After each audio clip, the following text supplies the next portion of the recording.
Experimento generic. Fais mon Cristoticano. Bonjour à tous et bienvenue à Athènes, la capitale de la Grèce. Nous sommes ici en direct du centre culturel de la Fondation Niarchos, un bijou éclatant de modernité. Vous pouvez le voir sur ces plans de drone et pourtant qui détonne avec l'Athènes antique ou l'Athènes des mythes que l'on connaît tous ou que l'on a tous plus ou moins étudié. Mais si c'était cela et si la modernité culturelle était indissociable de son passé et si les mythes refaisaient surface une fois de temps en temps, justement pour qu'on ne les oublie jamais. C'est ça que nous avons décidé de faire, montrer cette photographie de la Grèce actuelle, aussi avant-garde que moderne, mais respectueuse de ses traditions et de son passé qui est riche et qui inspire l'innovation. L'escale athénienne de la piste de la francophonie, c'est parti.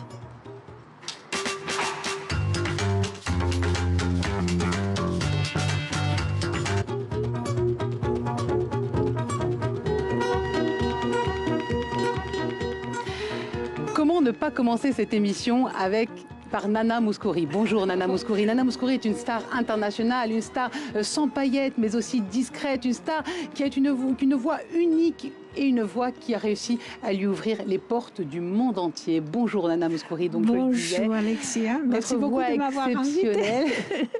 Vous a ouvert les portes du monde, mais aussi vous avez chanté dans plus de 20 langues, mais il faut dire que le français a joué une place vraiment particulière pour vous. Oui, parce que je suis venue dans une époque où la musique se revenait après la guerre, avec toutes les catastrophes. Donc c'était une renaissance pour nous, la musique. Et toujours d'ailleurs, en Grèce, c'est la manière de s'exprimer, c'est la danse et puis aussi la chanson. Oui, mais en français? Bah, non, mais en grec, évidemment. En grec, évidemment. Mais pour moi, c'était important parce que j'ai grandi à l'école en apprenant la langue française en langue étrangère. Et puis en plus, j'étais dans un cinéma, mon papa était projectionniste, j'ai grandi dans ce cinéma. Et puis j'ai appris beaucoup des langues, j'étais intéressée aux langues. Mais la porte m'a été ouverte par les Français. Voilà, on voit aussi en même temps des plans où vous chantez à la télévision publique française, France 3, avec Michel Legrand. Oui. Donc c'était quand même important, grâce aux Français, vous avez fait beaucoup de choses quand même, non? Ben oui, mais vous savez qu'à cette époque-là, la France était beaucoup plus importante que vous imaginez, tout le long, je crois que jusqu'à aujourd'hui. Et j'ai appris en Grèce, et par la suite, j'ai enrichi ma culture grecque avec la française. Donc, vous voyez, et c'est la France quand même qui m'a fait sortir dans le monde entier, comme vous voulez. C'est parce que c'était après, avec l'Allemagne, mais c'était la France qui m'a invité la première. Mais la langue française en Grèce, c'est plutôt une langue de cœur, non? Aujourd'hui? Ou ça a toujours été d'ailleurs? Non, mais ça, vous savez, bon, le monde a changé après la mondialisation, mais la langue française paraménide, je voulais dire, reste vraiment la langue exceptionnellement élégante, bonne éducation, voilà, c'est ça. Oui, parce qu'en Grèce, il fallait apprendre, il me semble, après la libération du joug ottoman en 1821, si on apprenait le piano et la langue française, on était de bonne famille, c'est ça? Oui, de bonne famille, mais moi je n'étais pas de bonne famille. Malgré tout, j'ai appris le chant et le piano, et c'est vrai parce que la musique m'a amené. À cette époque-là, vous savez, mon époque, on écoutait quand même Georges Brassens, voilà des grands chanteurs, Edith Piaf, évidemment beaucoup de musique française. On a été élevés, et puis on regardait Charles Boyer au théâtre, enfin au cinéma. Et beaucoup de films français. Donc les films, on aime bien les films, nous ont guidés à progresser jusqu'à plus tard. Vous savez, Cannes, c'était merveilleux pour nous parce qu'il y avait des films grecs qui passaient, mais en français. C'est comme Jamais les dimanches, par exemple. Alors, justement, mais vous avez quand même donc, chanté, on le disait, dans le monde entier. Oui. Mais il y a une fois, notamment en Corée, on vous a demandé de chanter en français, c'est ça? Oui, parce que, justement, comme je vous ai dit tout à l'heure, que je suis sortie de la Grèce, je suis allée en France, c'est devenu mon deuxième pays et ma deuxième langue. Ils savaient que j'étais grecque, mais ils voulaient m'écouter en français. Et j'avais une grande responsabilité. Alors, une fois, j'étais en Corée, je devais faire une tournée, et avant de partir, ils m'ont demandé de faire une interview. Alors j'ai fait l'interview. Le monsieur, il parlait plus ou moins à moitié français, moitié coréen. Mais à la fin, il m'a dit est-ce que vous voulez nous chanter une chanson? J'ai dit non, c'est impossible. Je suis sa musicien. Il m'a dit comme ça, a cappella. Alors j'ai dit voilà, qu'est-ce que vous voulez? Il m'a dit plaisir d'amour. Ah. Et j'ai commencé à chanter et toute la salle dans le studio a commencé à chanter avec moi parce qu'ils avaient prévu, écrit au-dessus les mots en français, mais enfin vocalement. Voilà, c'est ça pour pouvoir. Tout le public chantait en français, les Coréens. En français, oui, c'est ça. D'accord. C'est ça. Génial. Non, mais je crois que j'avais une responsabilité pour la langue française parce que on m'a demandé souvent des chansons françaises. Et forcément. Alors, on est ici au Centre culturel de la Fondation Niarchos. Ouais. C'est un bâtiment très avant-garde qui a été conçu donc par Enzo Piano. Et on est à côté du Pirée. Et moi, je ne peux pas m'empêcher de penser aux enfants du Pirée parce que c'est une chanson qui a 60 ans. Il me semble. Et sur cette année, donc 60 ans, et surtout à laquelle vous avez participé dès le début finalement. Oui, ça veut dire que Hadjidakis, il devait faire la musique pour le film de Jules Dassin et de Mélina. Et Mélina devait chanter la chanson. Mais Manos, pour le film, Mélina Mercouri, oui. Et alors Manos, il voulait toujours être à côté de lui quand il écrivait. Il me faisait chanter. Et alors il m'appelait à 5 h du matin. Manos Hadjidakis, le compositeur des Enfants du Pirée, d'accord? Voilà. Il m'a appelé à 5 h du matin. À 5 h du matin. Et puis je suis assise à côté de lui et il a commencé à me dire maintenant tu chantes ta ta ta ta ta ta ta ta ta ta ta et puis apto parathiro mustel nario que tria que te sera filla. Voilà. Donc vous avez fait la répétition. Vous avez fait la répétition pour Mélina Mercouri. Oui, ça veut dire qu'il a écrit avec moi, en me faisant chanter les notes. Et puis on a appelé Mélina Mercouri avec Jules Dassin. Ils sont arrivés à 7 h avec les pantoufles encore. Mais jamais les dimanches. Peut-être Igiriaki, comme on dit, Tapedia, tu peux. Le film de Jules Dassin. C'était aussi la raison pour la Grèce de sortir toute sa musique par la suite. Elle est devenue populaire. Elle a passé la frontière. Et moi aussi, j'ai profité de ça. Et d'ailleurs, je chante toujours. Vous imaginez de votre cinéma, de votre père projectionniste, au sortir de la guerre civile en Grèce, avoir cette carrière internationale et maintenant, que vous continuez encore les tournées aujourd'hui? Vous imaginiez ça? Non, jamais, jamais de la vie. Je rêvais d'être chanteuse.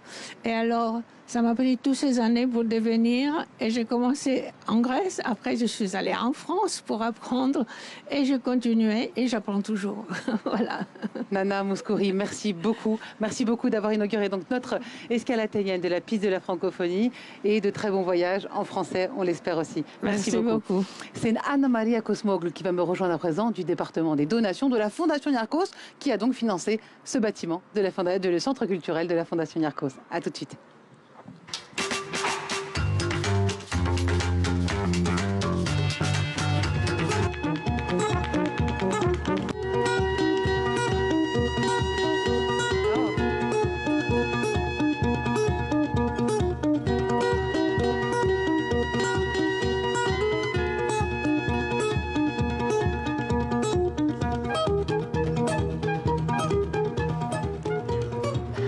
Anna-Maria Kosmoglou, bonjour. Bonjour. On voit en même temps ces images de drones qui montrent le centre culturel qui est vraiment magnifique.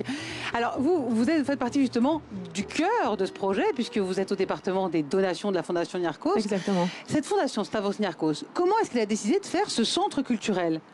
En fait, c'est une idée qui a été conçue initialement il y a déjà 20 ans.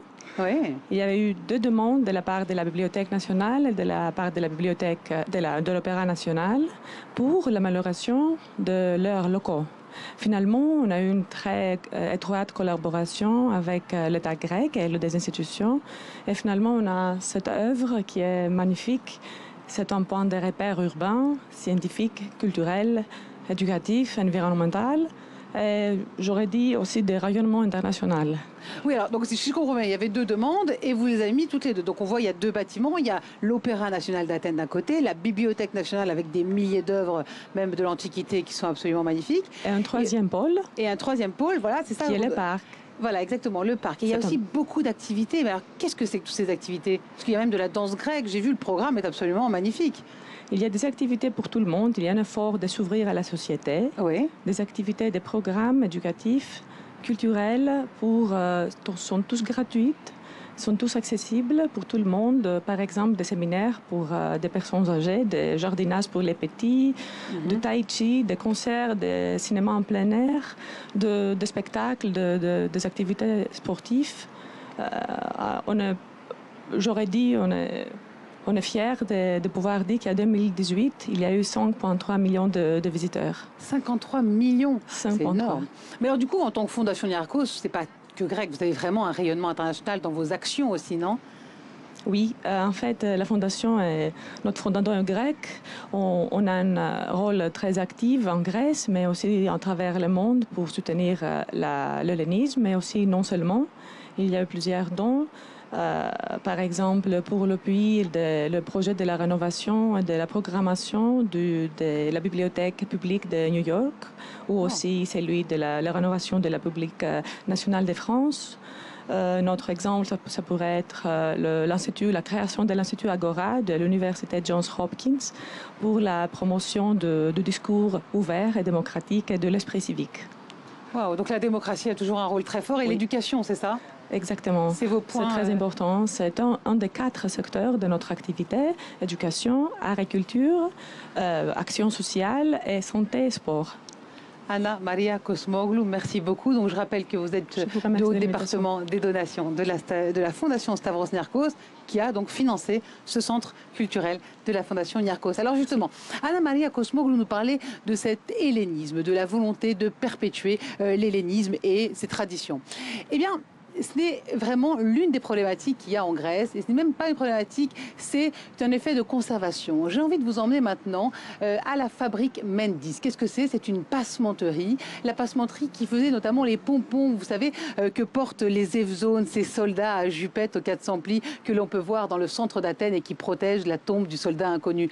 Beaucoup de touristes ont pris des photos à leur côté. Eh bien, il y a une vraie signification derrière cette passementerie qui a failli fermer ses portes en pleine crise économique, celle qui a frappé la Grèce ces 10 dernières années. Et puis il y a une visionnaire, Virginia Mazzelli, qui a décidé de sauver cette passementerie. C'est dans ce décor aussi coloré que musical que j'ai envie de vous amener maintenant dans ce reportage réalisé par Assina Cazolea.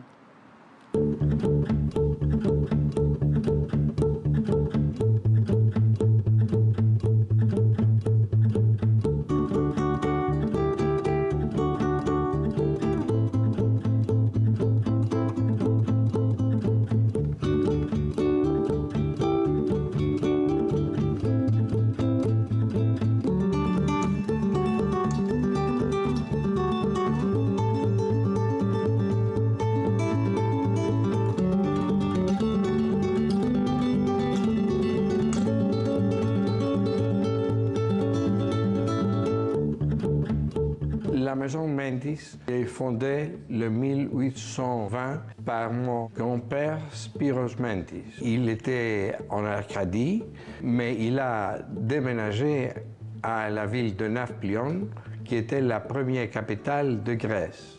Là, la clientèle, elle était plus grande. Il y avait le palais royal, il y avait les Evzones qui étaient les gardes du roi Othon. Aussi, il y avait le peuple qui, à cause du glamour du roi et de la reine, voulait faire aussi des jolies robes, de jolies maisons. Toutes les robes et toutes les maisons, il y avait besoin de la passementerie pour être plus jolies et plus élégantes.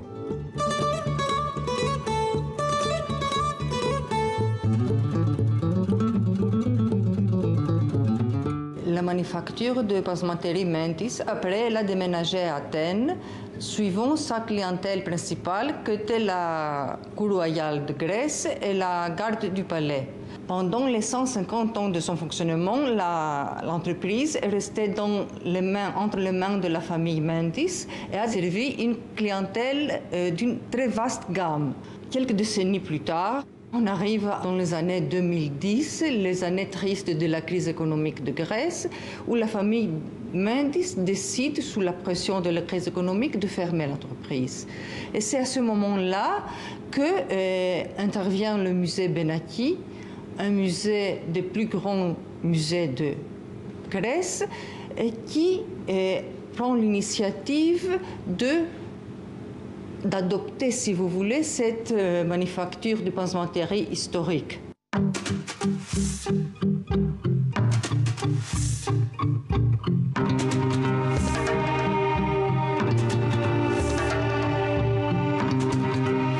Donc, la manufacture Mentis, c'est un nouveau musée Benaki, un musée vivant qui fonctionne, qui continue à produire les produits qu'elle produisait toujours. Le musée Benaki sauvegarde un savoir-faire de décennies, pour ne pas dire de siècles. Les machines que nous avons ici, ce sont les machines des années 1960.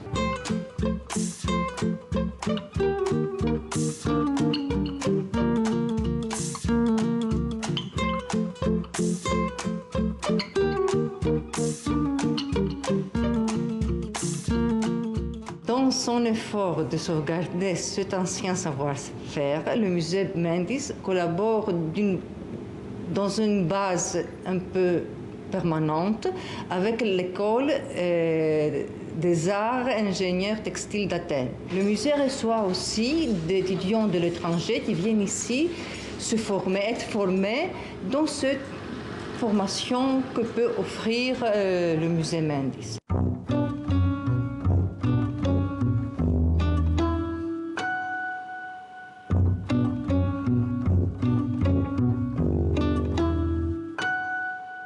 Il y a aussi une dernière connexion avec des artistes contemporains, des artistes qui travaillent avec le textile, avec les fils. Alors, le lieu est aussi disponible pour des expositions, des œuvres d'art qui, si vous voulez, sont en conversation avec les machines, avec les fils, avec tout ce produit multicolore, avec tout cet espace multicolore où nous sommes maintenant.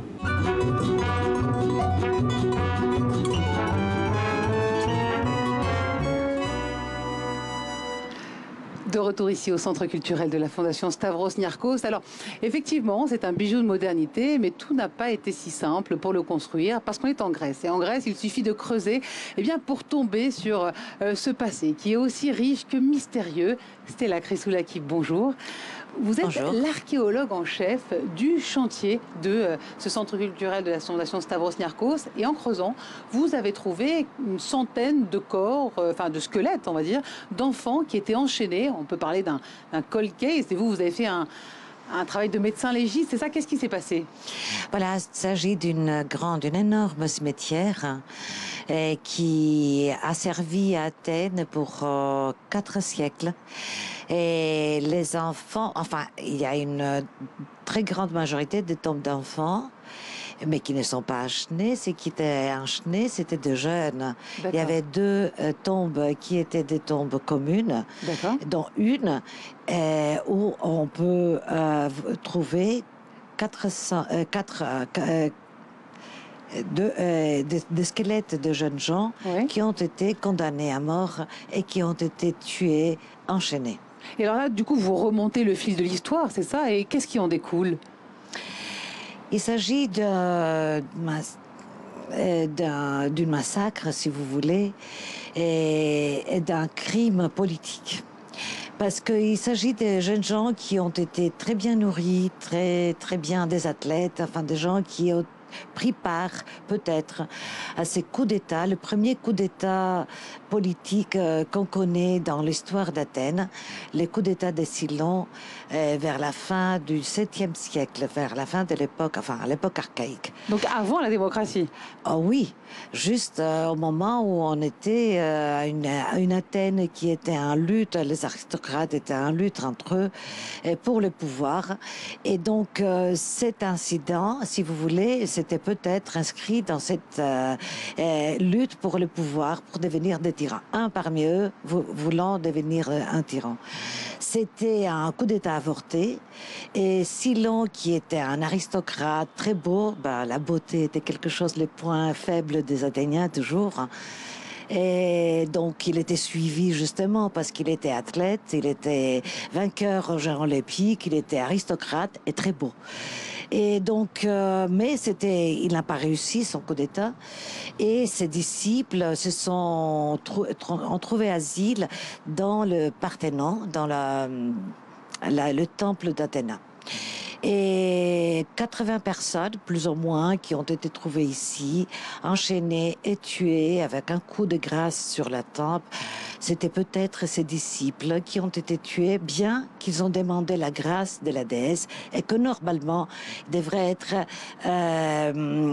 protégés et non pas exécutés. Oui, quand on demande la grâce de la déesse, on doit être protégé. Malgré tout, ça s'est pas fait.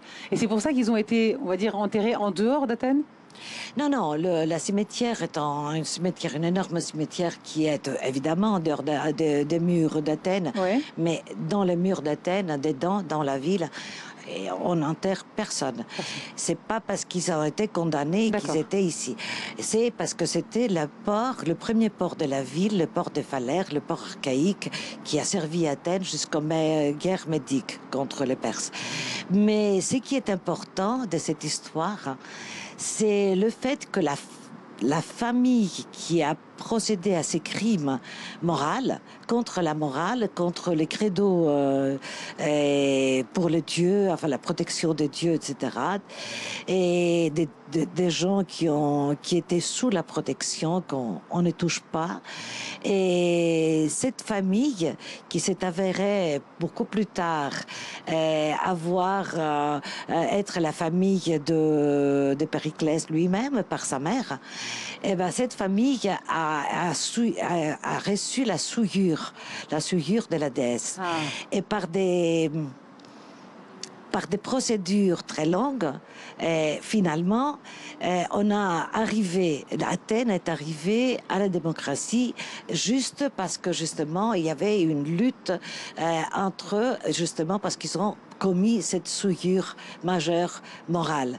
Alors ce que vous nous dites, Stella Chrysoulaki, c'est qu'en fait ici on a les premières bribes de ce que va être la démocratie plus tard. C'est ça que vous avez trouvé, en fait, dans les C'est la procédure qui est entamée, qui est amenée à la démocratie plus tard. S'il n'y avait pas cette histoire de souillure, peut-être on n'aurait pas arrivé à cet changement politique. C'est fou, c'est une vraie leçon de politique. Stella Chrysoulaki, une petite question tout de même par rapport à cette Athènes qui est quand même hantée quelque part par son passé, mais dans lequel aussi on va souvent puiser parce qu'il est très très riche. Ici, au Centre culturel de la Fondation Stavros Niarchos, Renzo Piano, on peut peut-être le voir avec les images de drone, a créé une colline pour qu'on puisse, malgré tout, ici, du delta de Phalère, donc pas loin du port du Pirée, voir le rocher de l'Acropole et le Parthénon. Pensez que c'est normal, il faut toujours être happé et avoir ce centre qu'est l'Acropole en Grèce, où il y a d'autres références, mais justement, il faut les connaître, et cette nécropole en fait partie. Eh bien, je ne pense pas que il s'agit d'un vœu de Renzo Piano ou de quelqu'un d'autre, un autre architecte. C'est la volonté de tout le monde, habitant ou pas habitant, de la ville d'Athènes, d'être en contact optique, d'avoir cette référence sur l'Acropole. Et c'est symbolique, plus ou moins, parce que c'est aussi la référence de tous les Grecs à leur passé glorieux, qui est le passé du 5e siècle avant Jésus-Christ. C'est le passé voilà, de gens qui ont conquis beaucoup de choses, mais qui est vrai d'ailleurs, c'est quelque chose de très important, mais qu'entre-temps, il y a des siècles qui sont coulés et les habitants de cette ville, ils ont vraiment fait beaucoup d'autres choses très importantes qui ont construit le profil d'aujourd'hui, le profil de la ville d'aujourd'hui, et c'est bien dommage d'être collé à un moment et seulement à un moment. Ça nous colle à terre, ça ne nous laisse pas s'envoler dans le ciel. En tout cas, elle nous observe, cette Athéna, cette acropole, et ça donne en tout cas très envie de venir voir ici la nécropole. Elle n'est pas encore ouverte au public, on le rappelle, mais on peut voir en exclusivité sur TV5 les images que vous nous avez fournies pour cette interview. Merci beaucoup, Stella Chrysoulaki. Je rappelle que vous êtes l'archéologue en chef de ce chantier du Centre culturel de la Fondation Stavros Niarchos. Merci beaucoup. On va continuer sur ces traditions, sur cet hellénisme avec plutôt un côté byzantin maintenant. Je le disais, on n'est pas loin du port du Pirée. Prenons donc un bateau maintenant pour aller à quelques encablures d'Athènes sur l'île d'Égine. C'est à 1 heure, ce n'est pas très loin. Et on va voir comment on peut faire des céramiques d'inspiration byzantine dans ce reportage réalisé par Assina Cazoler.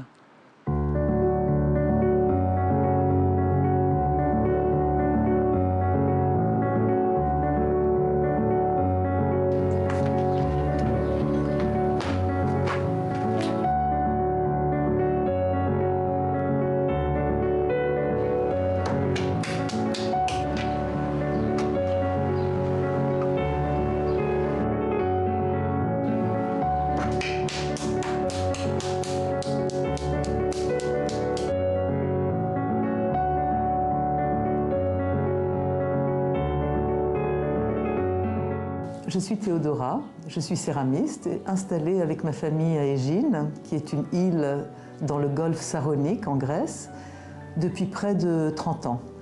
On était à Athènes avant et on a déménagé ici parce que j'ai toujours besoin d'avoir un contact avec la terre. Il se trouve qu'on a hérité d'une grande propriété familiale qui est dans la famille depuis le XVIIIe siècle et avec beaucoup de pistachiers. Donc on est aussi agriculteur. Je sens que j'arrive beaucoup mieux à développer mon art ici parce que c'est beaucoup plus en accord avec mes besoins profonds. Donc moi je fais de la céramique depuis plus de 40 ans. C'est la céramique qui m'a forgée. Ça fait partie de moi. Voilà, ça a forgé mes mains, ça a forgé mon âme. Et ce contact avec cette argile, cette terre, m'est absolument indispensable.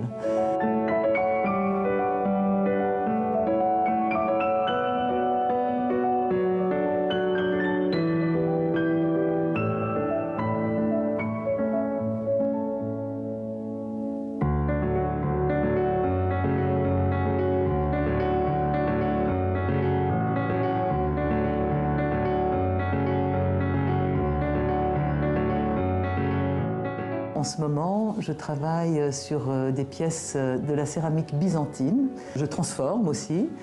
Et c'est une technique qui est ancienne. En fait, on la retrouve en Chine, on la retrouve dans le monde islamique, on la retrouve aussi en Europe. La terre vernissée, par exemple, en France, c'est la même technique. C'est des émaux au plomb. C'est une technique qui a une simplicité et une fraîcheur.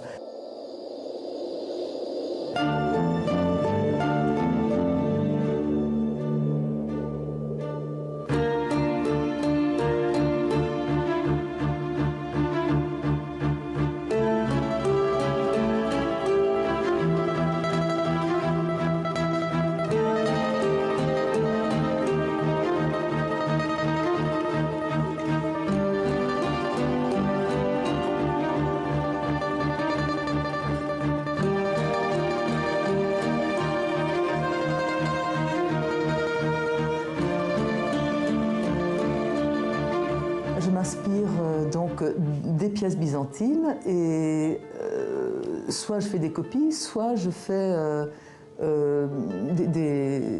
comment dire, je transforme, et donc le travail évolue d'une pièce à l'autre. La céramique a beaucoup de phases. Je crois qu'on ne s'en rend pas compte quand on voit une céramique finie, de combien de phases il y a et combien de fours peuvent sortir ratés, même si on a énormément d'expérience derrière. Parce que la céramique a à voir avec les 4 éléments, l'eau, le feu, la terre et l'air. Et ces 4 éléments sont plus forts que nous. Donc souvent, on essaye d'apprivoiser, mais on est modeste, on reste modeste quand on est céramiste.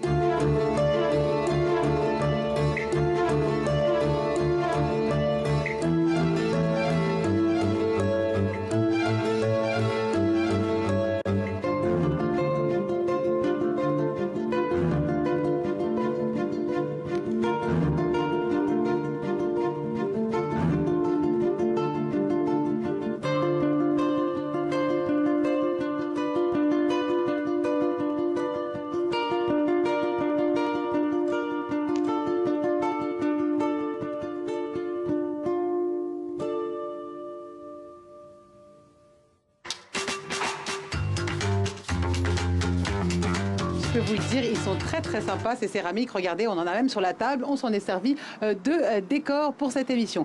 Et m'a rejoint quelqu'un qui s'y connaît d'ailleurs en décoration, mais en décoration sur le corps d'une femme. Georges Pavlexis, bonjour. Vous dirigez la maison joaillière Zolotas. Alors on a parlé antiquité, on a parlé mythologie. Et bien justement, vous faites des bijoux inspirés de l'antiquité, c'est ça ?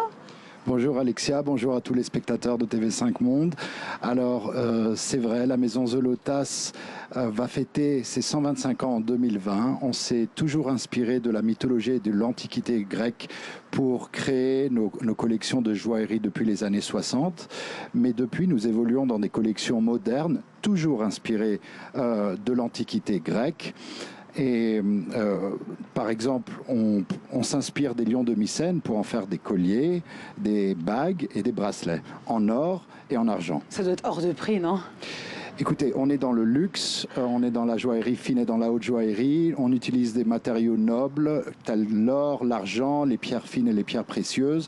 Mais pendant la crise, nous avons gagné un pari qui était de développer des lignes plus accessibles, où d'ailleurs notre clientèle a apprécié énormément cet effort et cette nouvelle direction artistique.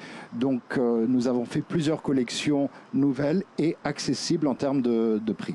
Mais alors quand vous dites l'Antiquité, c'est aussi l'Acropole, ce que disait tout à l'heure notre archéologue Stella Chrysoulaki, ou c'est autre chose ? Oui, l'Acropole, par exemple, nous inspirons des colonnes doriques de l'Acropole pour en faire des bracelets. Ah bon ? Oui. Mais ça marche, les gens. Il y a toujours eu un intérêt des Grecs ou peut-être des touristes pour ce genre de choses. Eh ben, notre direction, notre style, le style que nous avons adopté dans notre maison est un style unique, une identité unique, que ce soit le travail que nous faisons sur notre première matière a été toujours inspiré des techniques qui sont utilisées dans la Grèce antique, comme la granulation, le martelé ou le tressage du fil d'or. Et les motifs aussi qu'on peut trouver dans l'architecture, soit disons dans la nature, qui sont des symboliques fortes. Ce que vous me dites, c'est que c'est inépuisable, c'est ça ? C'est complètement inépuisable. Et alors votre prochaine collection, ce sera quoi ? Alors notre prochaine collection est inspirée du dieu des dieux, Zeus. Ah. Donc j'ai pour les téléspectateurs de TV5 Monde une avant-première qui est la nouvelle collection Zeus, la foudre de Zeus, dont j'ai le plaisir de vous présenter aujourd'hui. Ah, je peux voir, je peux le porter ? Bien sûr. Mais ce que vous me dites, c'est que c'est innovant la mythologie, c'est ça ? Mais je ne vais pas l'abîmer, c'est hyper précieux ça, non ? C'est innovant la mythologie, c'est ce que vous me dites ? Alors la mythologie est une base d'inspiration inépuisable et il suffit d'être très créatif et de puiser dans les symboles ou dans les histoires pour pouvoir donner des formes modernes et en fait transmettre ça en bijoux. Il est très beau en tout cas. Merci beaucoup Georges Pavlexis. On va donc avoir cette avant-première pour les téléspectateurs de TV5 Monde. Je vous le rends pour pas l'abîmer. Voilà, merci, bravo Alexia. à Zeus et donc longue vie au dieu des dieux à Zeus. Et maintenant, on va tout de suite aller vers un autre personnage qui qui tient beaucoup aussi à la tradition, mais c'est une tradition différente des bijoux de l'Antiquité. C'est le ouzo. À bientôt, Georges Papalexis. Merci. Et je rejoins maintenant Nikos Kaloyannis pour parler ouzo. À tout de suite.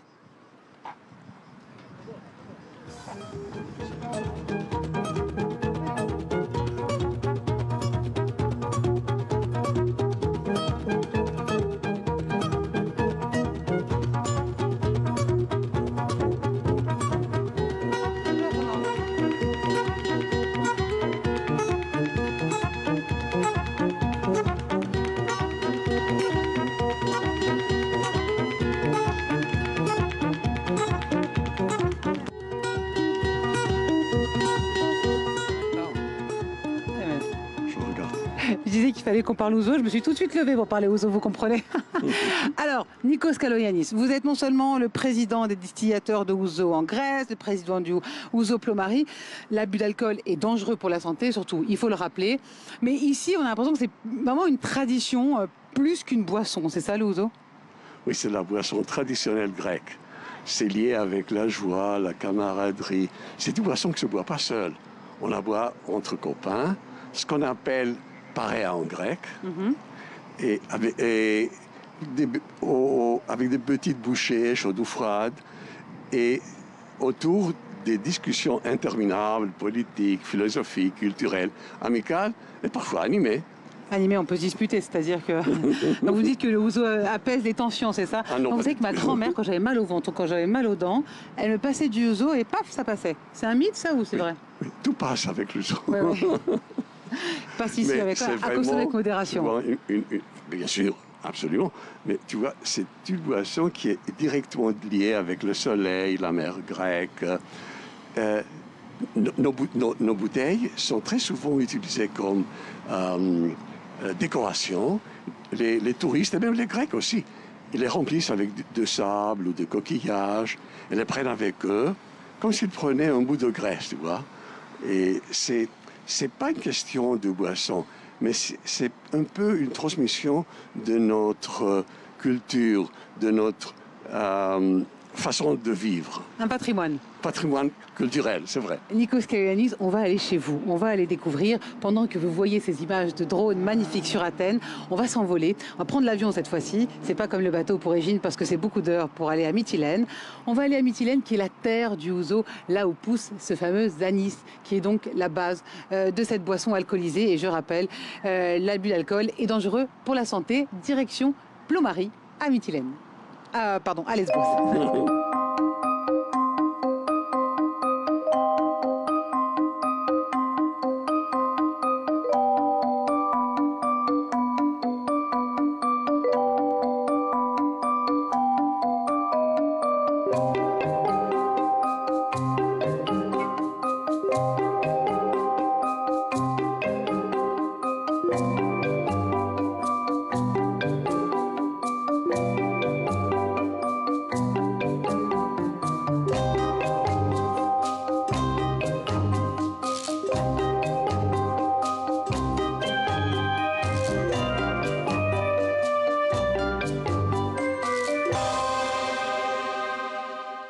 Bienvenue à Ouzo Plomari. Nous sommes ici sur l'île de Lesbos, à Plomari, au village de Plomari. Lesbos est une île au nord-est de la mer Égée, à côté de la Turquie. Ici, on produit Ouzo Plomari, mais à part notre ouzo, on produit ici notre matière première très importante, l'anis. L'anis, c'est une plante annuelle qu'on cultive ici sur notre propre terrain. On cultive biologiquement. Anis, c'est l'herbe qui nous donne tous les arômes caractéristiques qu'on connaît à l'ouzo.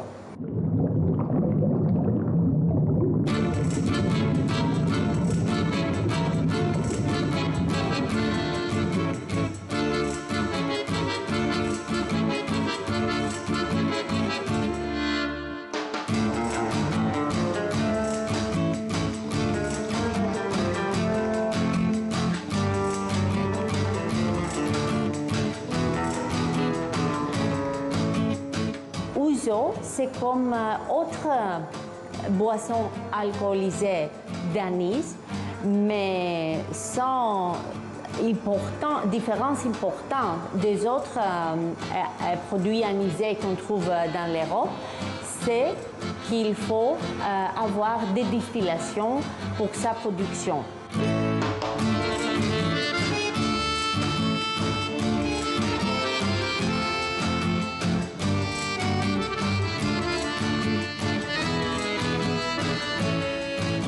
Ouzo Plomari, on a plus de 15 différentes herbes et épices. Et c'est vraiment très important de prendre les arômes de ces épices et herbes.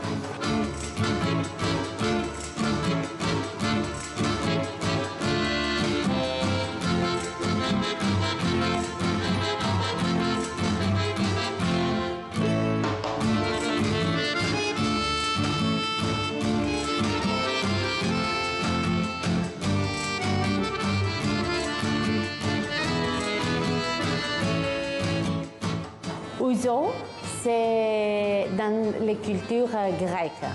C'est très important pour notre culture gastronomique. C'est un très bon compagnon pour nos mesedes, les mesets, que c'est des petits plats qu'on met sur la table et on mange tous avec nos amis, bien sûr, et avec l'ouzo.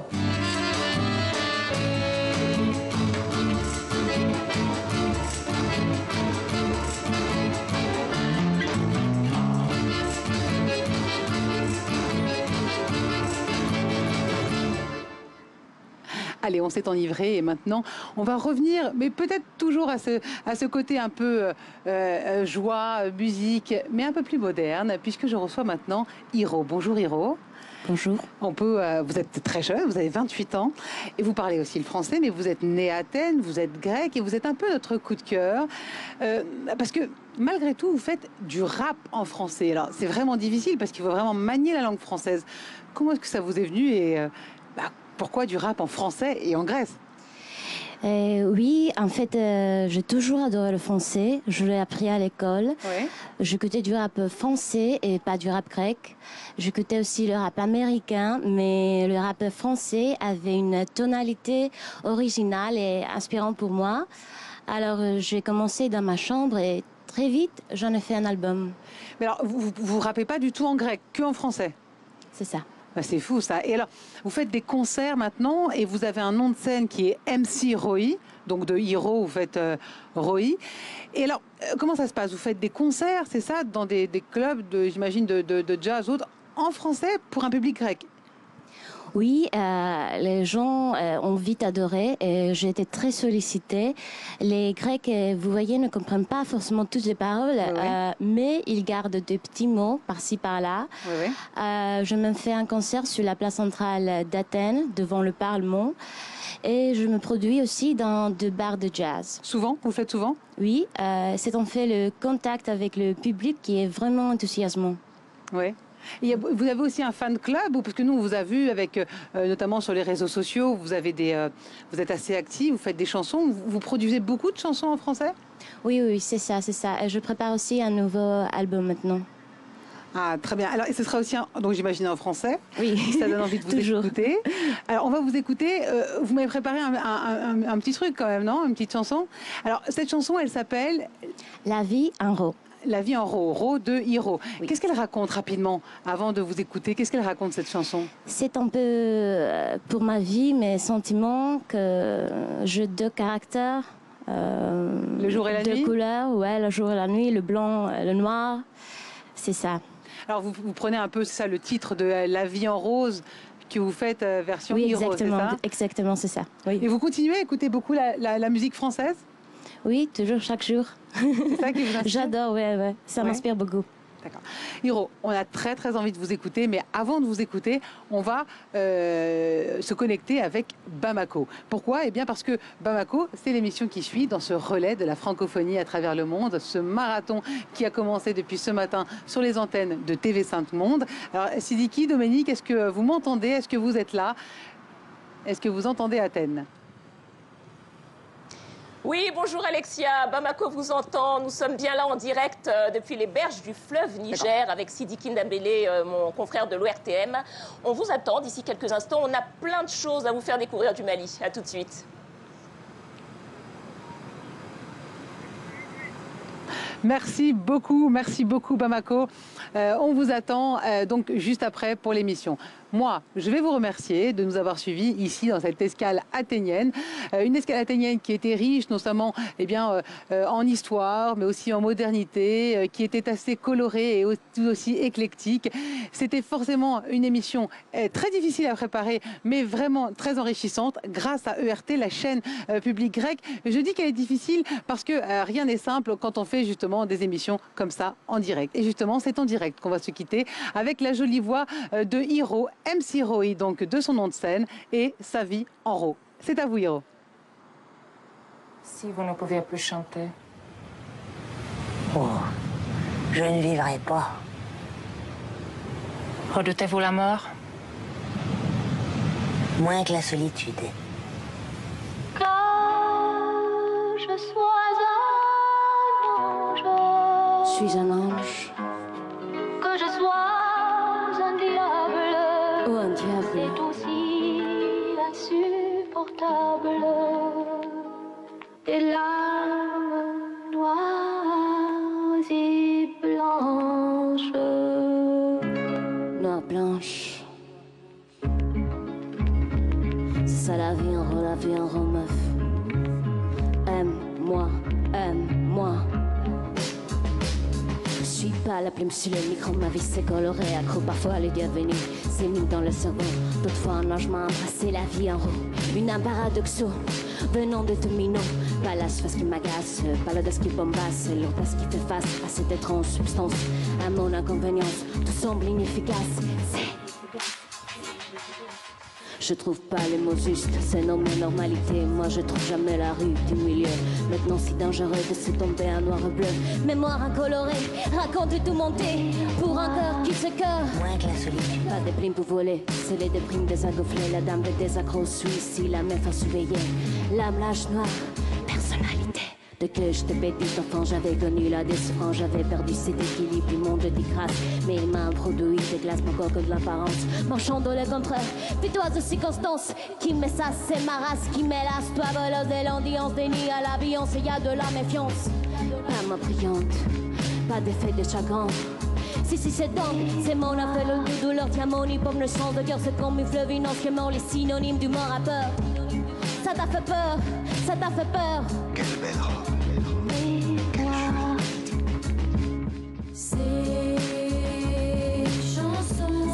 C'est ça la fin, je tout m'en sois, je vois mon corps s'habituer à toute douleur. Un bizarre est en danger, suis à l'heure, les yeux par terre. Ça fait des ans que mon cœur pleure.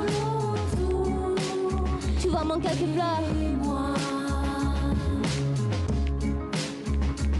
Mon semi-lord de yeux coupleux, tu veux alors rester cédé, et sa raison. À bœuf de forme mauvaise, passer des lentes. Le deuxième vice, ici je sais, c'est pas encore si beau, j'affronte. La pluie toujours dans l'âme de vie au fond, un nom à quoi souffrir, à ne savoir jamais pourquoi j'explique comme ça, pourquoi j'écris les rimes, pourquoi je fais du rap. J'ai deux enfants, on les appelle le noir, le blanc. J'ai pas de paix pourtant, j'ai pas de paix autant.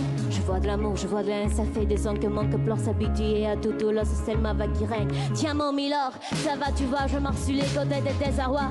Je te m'assois, hein, chante ce chanson, donne-moi de la proie. Quand on pensait, tu t'iras conduire aussi les doigts du corps humain ce soir, couvert de l'ombre grise. Mon siroïeuse, mes épaules et c'est ma fait que j'accepte les rêves, j'accepte les frics et quand je rêve, c'est pas des billes.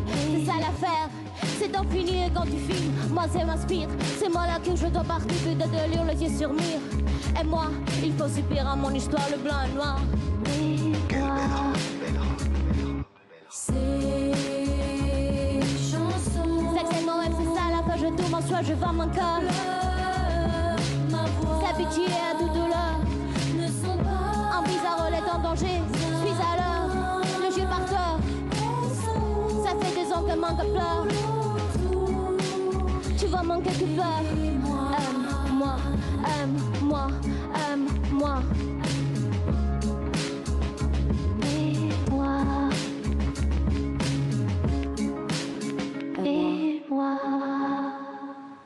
Hiro, merci beaucoup de cette intervention. C'était joli, c'était entraînant. Et alors comment ça se passe? Le public aussi chante avec vous, reprend un peu le refrain Oui, quelquefois. Ça dépend. S'ils parlent français, oui. Oui, donc en fait, vous les aidez aussi peut-être à apprendre le français, non? Ouais. Oui. Et quand on vous demande justement peut-être les paroles ou autres, vous leur dites, vous leur conseillez d'apprendre le français? Parce que je sais que vous êtes aussi professeur, c'est ça? Oui, c'est ça. Je travaille en fait avec les enfants. J'adore le français. Ah, vous êtes institutrice, alors, oui? Oui, je dis toujours, tout le monde peut parler le français. C'est une langue avec une mélodie.